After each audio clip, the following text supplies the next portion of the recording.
Hello everyone, welcome back to our YouTube channel. तो last class में हमने discuss कर लिया था किडनी के फंक्शंस में। फंक्शन का पहला फंक्शन जो था फॉर्मेशन ऑफ यूरिन, उसका पहला स्टेप जिसमें हमने बात की थी फिल्ट्रेशन की। ठीक है, अगर आपने वो वीडियो नहीं देखी है तो क्लास 4, ये हमारी क्लास 5 है जिसमें हम डिस्कस करेंगे फंक्शन ऑफ यूरिन का second part, that is known as selective reabsorption. अगर इससे पहले की आपने वीडियोस नहीं देखी हैं तो प्लीज कमेंट सेक्शन आपके डिस्क्रिप्शन में उन सारे वीडियोस की लिंक है, यानी कि इससे पहले की 4 क्लासेस की लिंक आपको डिस्क्रिप्शन में मिल जाएगी, वहां से आप उन्हें उठा सकते हो और देख सकते हो। ठीक है, तो बिना टाइम गए शुरू करते हैं इसके सेकंड पॉइंट को, that is formation of urine का सेकंड फेज है सिलेक्टिव रीअब्जॉर्प्शन। तो इससे वाली क्लास में हमने पढ़ लिया था फिल्ट्रेशन। फिल्ट्रेशन में क्या था, मैं डायग्राम बना देता हूँ। नेफ्रॉन का मुझे डायग्राम बनाना पड़ेगा, तो मैं थोड़ा सा इधर से बना लेता हूँ। चलो यहीं से बना लेते हैं। ये मेरा नेफ्रॉन का ग्लोमेरुलस कैप्सूल हुआ। ये कैप्सूल आगे जाएगा ऐसे, ठीक है, और यहाँ से मेरा जाएगा लूप ऑफ हेनले, ऊपर आया ये ऐसे, और यहाँ से बन जाएगा मेरा कलेक्टिंग डक्ट।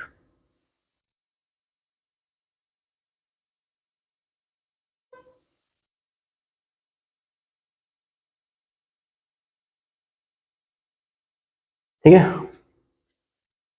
इसको पूरा ड्रॉ कर देते हैं।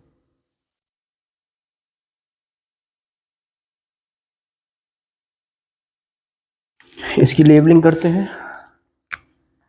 ये आपका है पीसीटी, ये है मेरा लूप ऑफ हेनले, ये है मेरा डीसीटी, है ना। और अगर इधर लिखूं तो ये मेरा है कलेक्टिंग डक्ट। ठीक है, ये मेरा हो गया ग्लोमेरुलस कैप्सूल,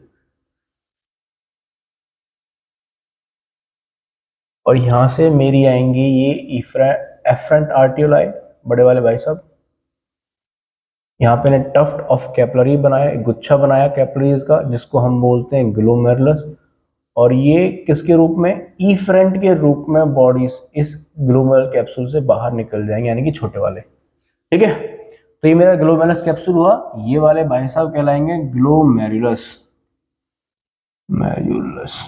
ठीक है, तो लास्ट क्लास में मैंने फिल्ट्रेशन पढ़ लिया था। फिल्ट्रेशन में हमने पढ़ा था कि जब चीजें यहां से फिल्टर आउट होकर कहां पहुंचेंगी, कैप्सूल के अंदर पहुंचेंगी, है ना। तो ये वाला जो पोर्शन है, ये नेफ्रॉन वाला, ये क्या है, मेरा फिल्ट्रेट है, जो लगभग लगभग कितना था, 180 लीटर था।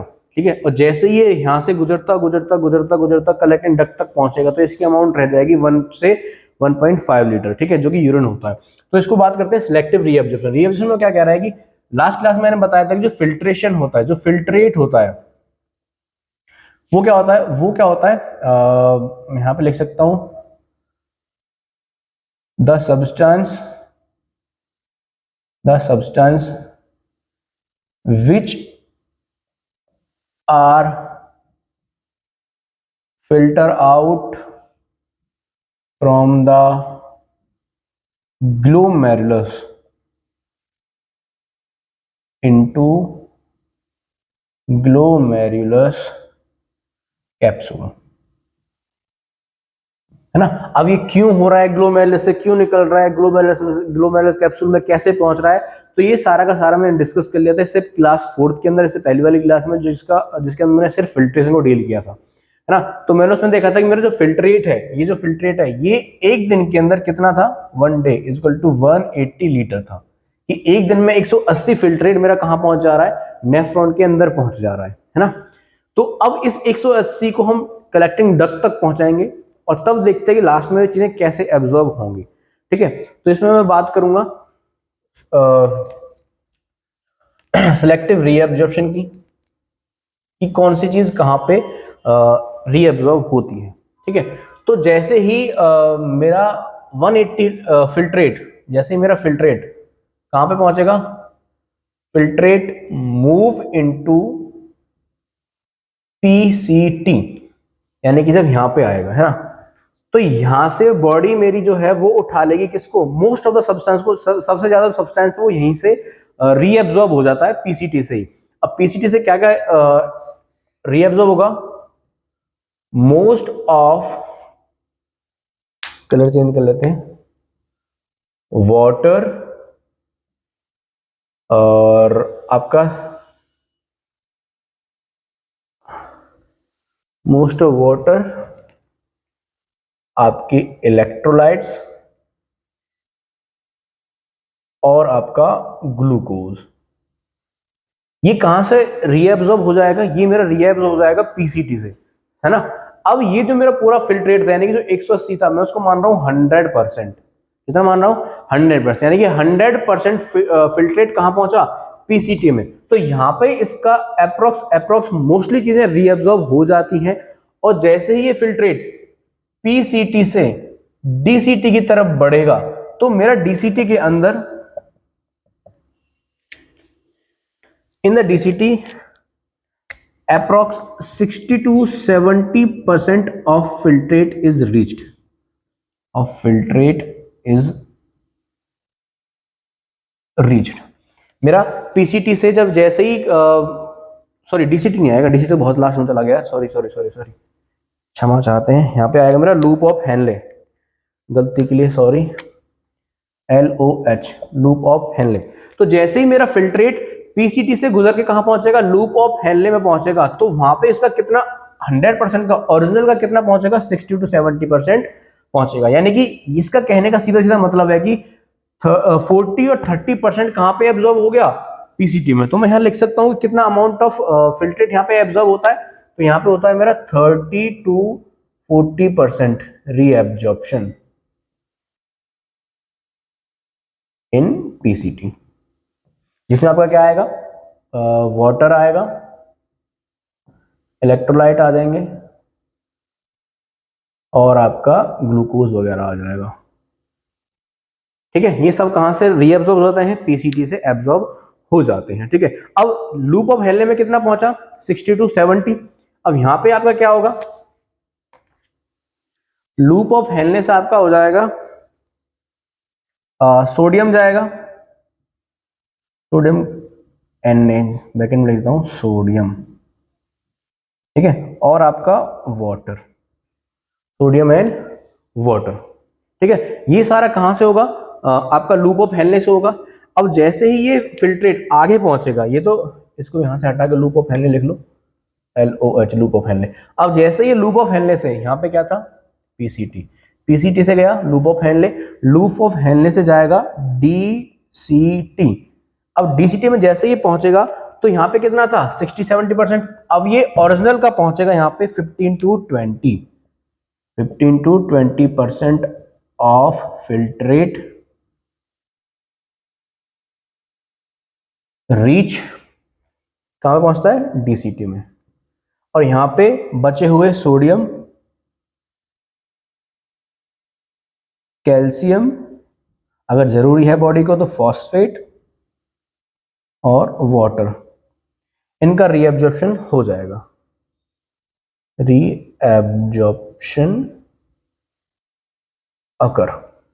ठीक है, तो ये जो सारा का सारा ही कहां से हो रहा है? मेरा लूप ऑफ सॉरी डीसीटी से हो रहा है। लूप ऑफ हेनले से सोडियम पोटेशियम एब्जॉर्ब हो चुका है। तो अब इसके बाद डीसीटी के बाद वो कहां पहुंच जाएगा? मैं इधर लिख रहा हूं, इधर कहां लिखूं, चलो इधर लिख देता हूं। डीसीटी के बाद वो जाएगा कहां पर? कलेक्टिंग डक्ट में। और जब तक ये कलेक्टिंग डक्ट में होगा, तो यहां से जितना पानी बॉडी उठा सकती है, अगर जितनी उसकी जरूरत है, तो यहां से वाटर रीएब्जॉर्प्शन होता रहेगा, वाटर रीएब्जॉर्प्शन। और इसके बाद ये चला जाएगा कहां? As a urine. यहां से ये बाहर निकलेगा और क्या बन जाएगा? यहां से ये यूरिन बन जाएगा। आई होप आपको सिलेक्टिव रीएब्जॉर्प्शन समझ में आ गया होगा। अगर नहीं आया है तो प्लीज इसको इस वीडियो को पॉज करो और आप इसको समझ सकते हो, है ना। अगर कोई डाउट आता है तो please let me know in the comment section.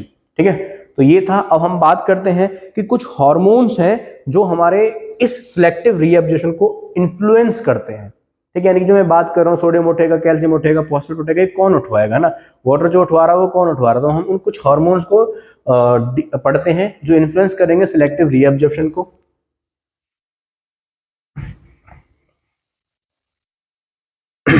Basically हमारे 4 हार्मोन्स होते हैं।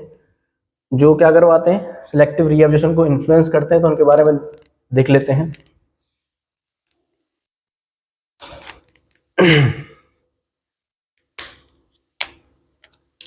रेड से लिखते हैं। हार्मोन्स इन्फ्लुएंस सिलेक्टिव रीएब्जॉर्प्शन, मैं शॉर्ट फॉर्म में लिख रहा हूं एसआर, सिलेक्टिव रीएब्जॉर्प्शन।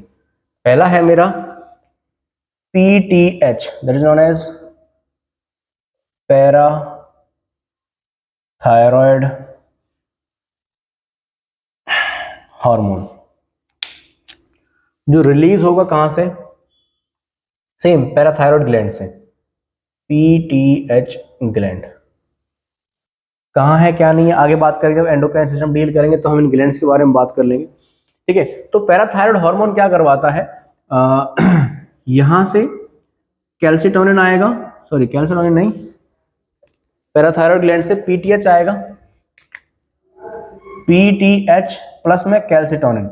अब ये कैल्सिटोनिन कहाँ से आ रहा है, कैसे आ रहा है, अभी ज्यादा दिमाग नहीं लगाना है, बस इतना समझो कि जो हमारा ये पैराथायरॉयड ग्लैंड है वो पीटीएच निकालेगा और एक कैल्सिटोनिन हार्मोन आएगा, ये जाएंगे डीसीटी पर, कहां पर, डीसीटी पर, और यहां से उठवा देंगे किसको, कैल्शियम प्लस फॉस्फेट को, इसको ये रीएब्जॉर्ब करवा देंगे कहां से, डीसीटी से, कैल्शियम और फॉस्फेट को। तो ये काम है पहला पीटीएच का, पैराथायरॉयड हार्मोन का, ठीक है।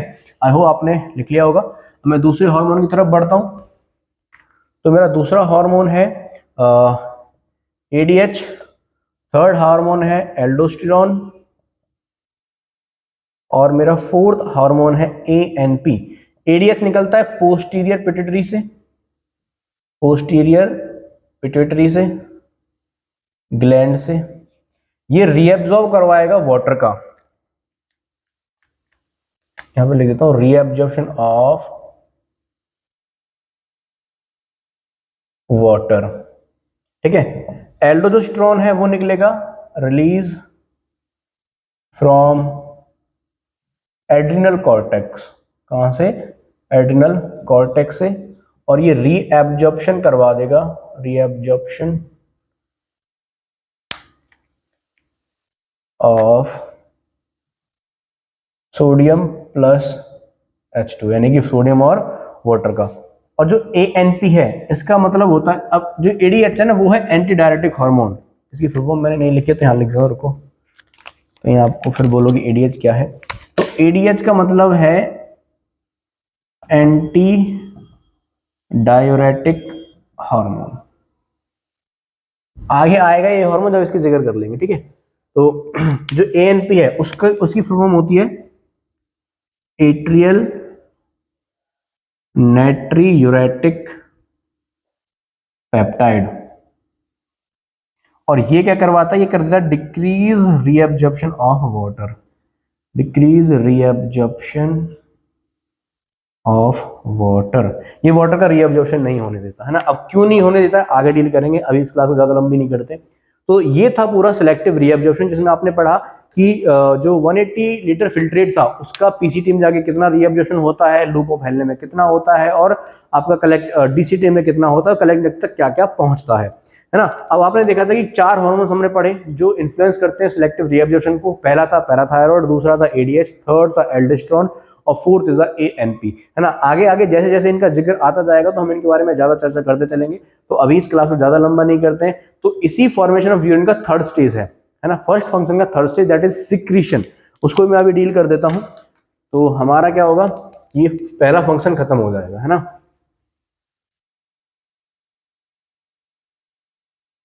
ये सेकंड था। अब मैं बात करता हूं इसके थर्ड स्टेप की, that is secretion. Secretion basically कुछ नहीं है, बहुत सिंपल सा है। अब जो चीजें इस ग्लोमेरुलस से यहां तक नहीं पहुंच पाती हैं, क्यों नहीं पहुंच पाती हैं, मैंने क्या कहा था, ग्लोमेरुलस के अंदर कैसा प्रेशर है, बहुत ज्यादा प्रेशर है, और इस ज्यादा प्रेशर होने की वजह से जो ब्लड इन कैपिलरीज में रन कर रहा है वो बहुत कम समय के लिए कहां रहता है, ग्लोमेरुलस में रहता है। और कुछ ऐसे पार्टिकल्स होते हैं कि वो इतने शॉर्ट टाइम में यहां से फिल्टर आउट नहीं हो पाते हैं, और वो कहां चले जाते हैं, इफरेंट आर्टरी, यानी कि जो मेरी यहाँ पर मेरी वो क्या थी, पेरीट्यूबुलर नेटवर्क था, लास्ट मैंने नेफ्रॉन वाली क्लास में बताया होगा, ये इफरेंट आगे आता है और ये ऐसे सारे नेफ्रॉन के हिस्सों को कवर करता रहता है ना। तो ये मेरी क्या है, पेरिट्यूबुलर नेटवर्क है, किसका, कैपिलरी का। ठीक है भाई। तो जैसे ही कोई चीज यहां से फिल्टर आउट नहीं होती है due to the short period of time, तो क्या होता है, ये इफरेंट के थ्रू यहाँ पे पहुंचती है और इनमें से इस ब्लड को उठा के कहाँ छोड़ दिया जाता है, ट्यूब्यूल्स के अंदर छोड़ दिया जाता है। तो उसको देख लो, सिक्रीशन का मतलब क्या है, मैं पूरा लिख देता हूं ताकि अब कंफ्यूजन ना हो। Due to the high pressure in the glomerulus due to the high pressure in the glomerulus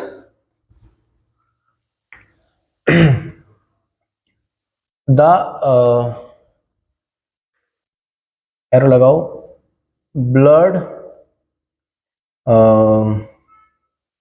क्या लिखेंगे, blood time period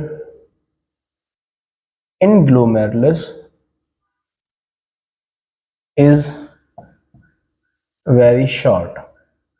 अब बहुत कम टाइम होने के वजह से कुछ चीजें फिल्टर आउट नहीं हो पाती हैं क्योंकि उन्हें ज्यादा टाइम चाहिए। some substances are not filter out, एक minute, are not filtered out, वो फिल्टर आउट नहीं हो पाती हैं। ठीक है, जिसकी वजह से वो कहाँ जाती हैं, they enter into peritubular arteries, peritubular capillary network.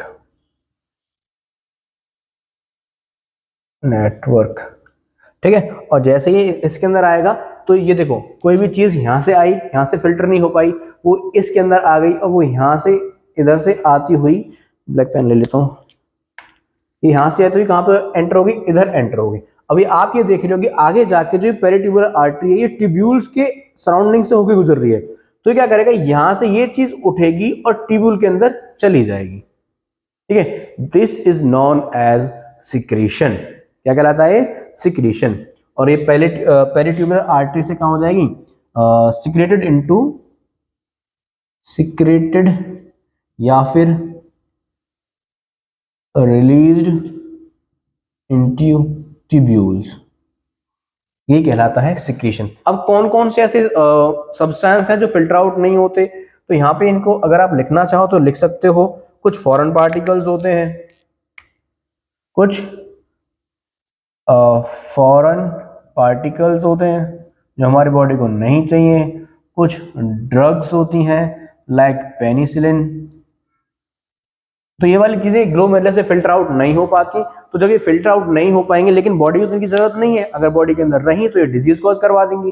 तो बॉडी यहाँ से क्या होगा, ये कहाँ पे होंगी, इफ्रंट के अंदर एंट्री होगी, और इफ्रंट आगे जाके क्यों कहाँ पे सराउंड कर रही थी, इन ट्यूब्यूल्स को सराउंड कर रही थी, क्या बना के, पेरिट्यूबुलर कैपिलरी नेटवर्क बना के। तो इन कैपिलरीज के अंदर क्या आ जाएगा, वो चीजें यहाँ पर आ जाएंगी जो यहाँ से फिल्टर आउट नहीं हुई, और ये कैपिलरीज क्या करेंगे, इसको उठाएंगे और ट्यूब्यूल्स के अंदर डाल देंगे। This is known as secretion. तो हमने किडनी के पहले फंक्शन को डील कर लिया, that is formation of urine, जिसके अंदर आपने 3 स्टेप्स पढ़े, filtration, selective reabsorption and secretion. I hope तीनों स्टेप्स आपको समझ में आ गए होंगे। तो इसको मैं अगर पूरे तीनों स्टेप्स को एक डायग्राम से अगर आपको समझाना चाहूँ तो वो समझ लेते हैं, ताकि आपको बहुत इजी हो जाए कि फॉर्मेशन ऑफ यूरिन के 3 स्टेजेस कैसे कैसे काम करते हैं।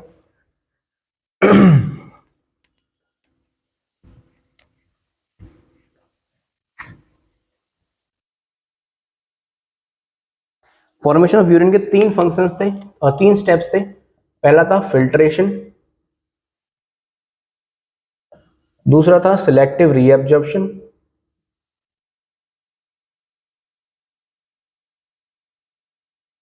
और थर्ड था सिक्रीशन। ठीक है, अगर मैं इसकी बात करूं, फिल्ट्रेशन का मतलब क्या था, कोई भी चीज ब्लड से निकलकर कहां जा रही है, नेफ्रॉन में जा रही है।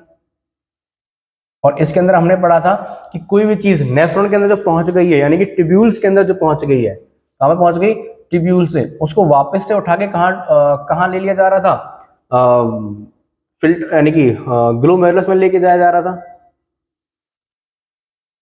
है ना। या फिर इसको ऐसे ना लिखें, हम इसको लिख सकते हैं ग्लोमेरुलस से ट्यूब्यूल्स टू ब्लड, ब्लड ही लिखेंगे, है ना। ट्यूब्यूल्स टू वापस से ब्लड में चला जा रहा था। अब कुछ चीजें ऐसी थी जो हमारी क्या हो रही थी, कैपिलरी के अंदर एंटर कर रही थी, तो वो क्या कर रहा था, सिक्रीशन के थ्रू, यानी कि पेरीट्यूबुलर से कहां चली जा रही थी, वो ट्यूब्यूल्स के अंदर जा रही, पेरीट्यूबुलर कैपिलरी नेटवर्क से वो कहां एंटर कर जा रही हैं, ट्यूब्यूल्स के अंदर चली जा रही हैं। ठीक है, अगर इसका डायग्राम बनाएं तो डायग्राम कैसे बनेगा वो देख लेते हैं। पहले हम बनाएंगे ग्लोमेरुलस कैप्सूल,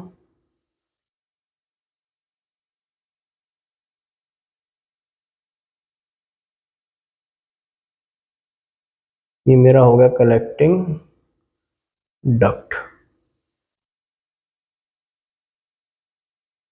ठीक है, और ऊपर मेरा है ग्लोमेरुलस।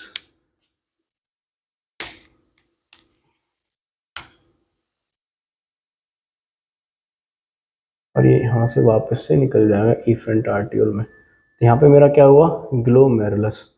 ठीक है, अब आप देखोगे कि जो ग्लोमेरुलस है ये आगे आएगा ऐसे, और ऐसे चारों तरफ से ऐसे घूम जाएगा, है ना, और यहाँ से ये निकलेगा किसके रूप में, यहाँ से आप ये, मैं कलर चेंज कर रहा हूँ ताकि आपको ये पता चल सके कि जो ये वाली है ये वेन से आगे जुड़ गई है ना।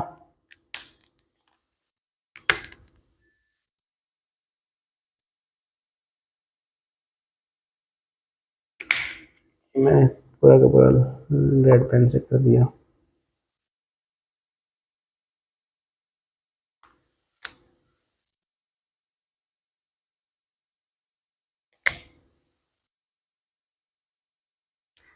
ठीक है, तो तीन चीजों को पढ़ते हैं। जैसे ही ग्लोमेरुलस से चीजें कहाँ आएंगी, ग्लोमेरुलस से फिल्टर हुआ और पहुंच गया नेफ्रॉन में, तो ये मेरा कहलाएगा फिल्ट्रेशन। क्या कहलाएगा, फिल्ट्रेशन। अब ये कहां पहुंचा, ट्यूब्यूल्स में। अब ट्यूब्यूल्स में से वापस से इनको उठा लिया जाएगा कहां पर, ब्लड में। तो ये मेरा ट्यूब्यूल था, यहां से उठा के वापस से कहां डाल दिया जाएगा, ट्यूब्यूल्स के अंदर। तो ये मेरा कहलाएगा सिलेक्टिव रीएब्जॉर्प्शन। बॉडी ने रीएब्जॉर्ब किया ना ग्लूकोज वगैरह को, सोडियम वगैरह को, है ना। अब कुछ ऐसी चीजें थी जो क्या हुई, मेरे इसमें ट्यूब्यूल्स में फिल्टर होकर नहीं आ पाई, तो उन्हें क्या करेगी, ये ब्लड आगे जाके कहां छोड़ देगा, ट्यूब्यूल्स के अंदर छोड़ देगा, और ये वाला कहलाएगा सिक्रीशन। ये वाला फेज क्या कहलाएगा, secretion. And that is your first, second step और थर्ड स्टेप। ठीक है, तो आई होप आपको चीजें क्लियर हो गई होंगी। पहला फंक्शन किडनी का हमने पढ़ लिया, that is formation of urine, जिसके अंदर तीन स्टेप्स पढ़े, filtration, selective reabsorption and secretion. I hope आपको क्लियर हो गया होगा।